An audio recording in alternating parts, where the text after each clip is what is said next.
By the end of 1947, the world witnessed the birth of a contentious recommendation by the United Nations, the partition of Palestine into separate Jewish and Arab states. Yet, this partition ignited a firestorm of upheaval and suffering. Before this partition, the population of Palestine consisted of 1/3 Jews and 2/3 Palestinian Arabs. 1 year later, nearly 80% of the Palestinian Arab population were forcibly displaced, their homes reduced to rubble, their lives uprooted, relegated to the confines of refugee camps. The scars of this mass exodus were etched into the landscape, as over 530 villages and 11 urban neighborhoods in Palestinian cities bore the brutal brunt of destruction, systematically erased from existence. Behind this orchestrated tragedy lay the chilling precision of Plan Dalet, a blueprint for ethnic cleansing, meticulously crafted by Zionist leaders. Within a mere few months, these architects of ethnic cleansing orchestrated a campaign of violence and intimidation, coercing the indigenous population into submission and exile. In the annals of history, certain chapters remain obscured, awaiting brave voices to unearth their truths.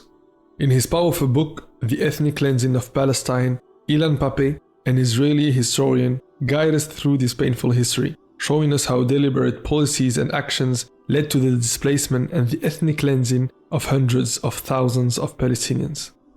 Pappé's book helps us grasp the truth behind the systematic efforts to erase Palestinian presence from their ancestral lands. As Pappé meticulously unravels the layers of violence and injustice, he exposes the deep-seated colonial mindset and supremacist ideology driving Zionist ambitions. From the strategic acquisition of land to the deliberate targeting of civilian populations, each aspect of the ethnic cleansing campaign reflects a calculated disregard for human rights and dignity. Through Pappé's narrative, we confront not only the horrors of the past, but also the enduring legacy of dispossession and oppression that continues to shape the Israeli-Palestinian conflict today. Join us on a journey through Pappé's groundbreaking insights as we confront the uncomfortable truth of history and strive towards a future of justice. This book isn't just about the past, it's a guide to understanding the Palestinian struggle for justice and the ongoing quest for recognition. My primary goal is to provide you with an overview of Ilan Pappé's outstanding work, thereby facilitating your comprehension of the origins of the tragedy that has deeply impacted the Palestinian people. Assalamu alaikum, welcome to Reading Insights. I will structure my presentation into 3 videos. In this video, we will first study the historical emergence of Zionism, its strategic planning, and the deliberate efforts aimed at achieving an exclusive Jewish state in Palestine. After that, we will examine the imbalance and injustice in the UN's Partition Plan for Palestine, which favored Zionist interests despite the Palestinian majority's opposition. In the second video, we will study the pre-war strategies and action of Zionist forces, including military build-up, territorial planning, and systematic campaigns of terrorism, ultimately culminating in systematic ethnic cleansing orchestrated by figures like Ben-Gurion, sealing the fate of Palestinian expulsion. In the third and last video, we will delve into the aftermath of the ethnic cleansing in Palestine, exploring its profound impact on contemporary realities. Through specific incidents, we will highlight the enduring repercussions of ethnic cleansing and the ongoing struggle for truth and justice in Palestine. Before diving into our first point, let's first establish and define what ethnic cleansing is. Ethnic cleansing can be defined as the systematic and deliberate removal or extermination of an ethnic, racial, or religious group from a given territory, often with the intent of creating a homogeneous society. Ethnic cleansing is recognized as a grave violation of human rights and is considered a crime against humanity by the International Court of Justice and other international bodies. According to Ilan Pappé, what happened in 1948 in Palestine is a clear case of ethnic cleansing, and we will see how. During this period, approximately 750,000 Palestinians were forcibly displaced from their homes, which amounted to around half of the Palestinian population at the time. In the late 19th century, amidst the backdrop of rising nationalist sentiments across Europe, Zionism emerged as a fervent movement among Jewish communities. The core tenet of Zionism was the belief in the establishment of a Jewish homeland. However, this movement was not without its internal divisions. While secular Zionists advocated for immediate action to establish a Jewish state, religious Jews, particularly Orthodox communities, were against it. For them, the return to the promised land was intricately linked with the arrival of the Messiah, and any attempts to hasten this return were seen as sacrilegious. The early 20th century witnessed a period of significant upheaval in Palestine, as Zionist immigration and land acquisitions intensified. However, Palestinian leaders struggled to grasp the true implications of the Zionist movement. To many Palestinians, the influx of Jewish settlers and the purchase of land by Zionist organizations appeared as a form of colonial encroachment, reminiscent of European imperialism. They didn't think that these new colonizers were here to expel them from their lands. By the late 1930s, tensions between Jewish and Arab communities in Palestine had escalated. Under the British mandate, which governed Palestine at the time, Jewish militias were formed. British officers, sympathetic to the Zionist cause, provided training and support to these militias, laying the groundwork for a well-organized and disciplined military force. The establishment of these militias marked a significant shift in Zionist strategy, reflecting a growing realization that diplomatic negotiations alone would not suffice to secure Zionist interests in Palestine. They would have to find a more drastic solution. As Zionist settlements in Palestine expanded, meticulous planning and strategic land acquisitions became essential components of the Zionist enterprise. Zionist organizations, such as the Jewish National Fund, undertook extensive efforts to compile comprehensive archives documenting the geographic, demographic, and socio-economic characteristics of Palestinian villages. These archives included topographic location of each village, its access roads, quality of land, water springs, main sources of income, its socio-political compositions, religious affiliations, and many more information. By systematically cataloging this information, Zionist leaders sought to gain a strategic advantage over the Palestinians. Moreover, these archives served as a blueprint for future Zionist expansionist policies, laying the groundwork for the systematic displacement and dispossession of Palestinian communities. Central to Zionist ideology was the ambition to establish a Jewish majority state in Palestine, a goal that required the displacement of the Palestinian population. Zionist leaders, including prominent figures like David Ben-Gurion, viewed the presence of a large Arab population as an obstacle to the realization of their national aspirations. In a letter to his son, Ben-Gurion wrote in 1937, "The Arabs will have to go." Consequently, plans were devised to forcibly remove Palestinians from their lands, thereby ensuring demographic dominance for the Jewish state. Another example, Yosef Wetz, was a key figure within the Zionist movement. In 1940, he asserted the right of Zionists to transfer Arab populations out of Palestine, framing it as a necessary step towards securing Jewish sovereignty. There is no way but to transfer the Arabs from here to the neighboring countries, to transfer all of them, save perhaps for the Palestinian Arabs of Bethlehem, Nazareth, and the Old Jerusalem. Not one village must be left, not one tribe. David Ben-Gurion, the primary architect of the State of Israel and its first prime minister, played a central role in orchestrating the ethnic cleansing of Palestine in 1948. By 1948, Zionists controlled approximately 6% of the land in Palestine.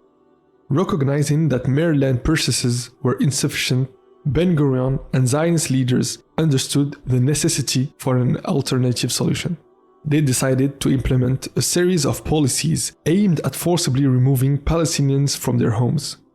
These policies, that we will cover in the next video, range from military offensives and intimidation tactics to systematic displacement and expulsion campaigns. In the aftermath of World War II, Zionist militias engaged in a campaign of terrorist attacks against British authorities and Palestinian civilians alike. These attacks were intended to undermine British control of Palestine and accelerate the establishment of a Jewish state. Perhaps the most infamous terrorist attack during this period was the bombing of the King David Hotel in Jerusalem on July 22, 1946. The hotel housed the British administrative headquarters in Palestine. members of the Irgun, a Jewish militia, planted explosives in the hotel, resulting in the death of 91 people. With the withdrawal of British colonial authorities from Palestine in 1948, a power vacuum emerged, leaving the Palestinian population vulnerable to Zionist ambitions. The reason for the absence of Palestinian leadership was that many Palestinian leaders and elites were killed or forced into exile during their fight for independence against the British and the Zionists. Zionist militias, emboldened by their military successes and embarking on campaigns of ethnic cleansing, operated with impunity. This power vacuum enabled Zionist forces to seize control of key territories and displace Palestinian communities with relative ease, laying the groundwork for the establishment of the State of Israel. This lack of a unified Palestinian leadership further exacerbated the situation, leaving Palestinians fragmented and powerless in the face of Zionist aggression. Once Zionist leaders such as Ben-Gurion realized that the British were on their way out, they devised several plans, from Plan Aleph to Plan Dalet, to advance their goals. These plans outline strategies for the systematic expulsion of Palestinians from their ancestral lands, with the ultimate goal of securing Jewish territorial dominance. Plan C focused on the capture and occupation of Palestinian villages and urban centers, while Plan D called for the expulsion of entire Palestinian communities from designated areas. We will delve more in details about this plan in the next video. Before delving into the partition plan, let's understand some figures. At the onset of the British Mandate, Palestinian Arabs constituted over 90% of the population. However, by December of 1947, due to the influx of Zionist settlers, they were down to 60% of the population. While tensions were growing between the two communities, and since the British could not find a solution, they handed the matter to the United Nations in February 1947 to decide for the partition of the country. Since the 1930s, partition was always a goal for the Zionists.